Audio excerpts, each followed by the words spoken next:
ওমানে প্রবাসীদের যেই সিভিল আইডি কার্ড বা রেসিডেন্স কার্ড বা পতাকা যেটি বলেন না কেন, সেটার মেয়াদ এখন থেকে 10 বছর পর্যন্ত তারা করে নিতে পারবে।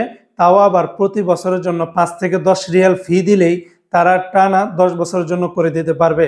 তো বন্ধুরা, ভিডিওটি শোনার আগে ভালো করে জেনে নিন, এটা কিন্তু সবার জন্য প্রযোজ্য না। কার কার জন্য প্রযোজ্য সেটাও আমি আপনাদেরকে জানিয়ে দিচ্ছি। ওমানের একাধিক গণমাধ্যমে একটি নিউজ গত দুদিন ধরে প্রকাশিত করা হচ্ছে। আর এই নিউজটির দ্বারা অনেকে বলতেছে যে ভাই এটা প্রবাসীদের জন্য না, আবার অনেকে বলতেছে এটা ওমানিদের জন্য। আসলে কার জন্য সেই সঠিক তথ্যটি আমি আপনাদের কাছে নিয়ে এসেছি। আসলে এটা মূলত প্রবাসীদের জন্যই, এটা কোনো ওমানি নাগরিকদের জন্য না, এটা প্রবাসীদের জন্যই।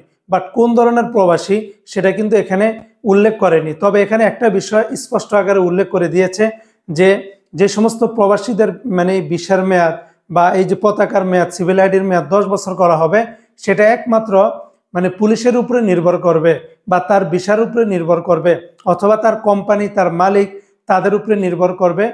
স্পেশাল তাদের রিকোয়েস্টের ফলে তাদের ভিসার মেয়াদ 10 বছর করা হবে, বা স্পেশাল কিছু ভিসা ক্যাটাগরির অনুযায়ী তাদের ভিসার মেয়াদটা 10 বছর করা হবে।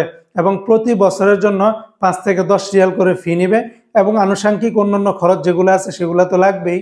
তো মানে প্রতি বছর এই যে 10 বছর টানা 5 রিয়াল করে 50 রিয়াল বা 10 রিয়াল করে টানা 10 বছরের জন্য 100 রিয়াল, এরকম হয়তোবা কিছু বেশি মানে নিবে, এমনটাই নিউজে বলা হয়েছে।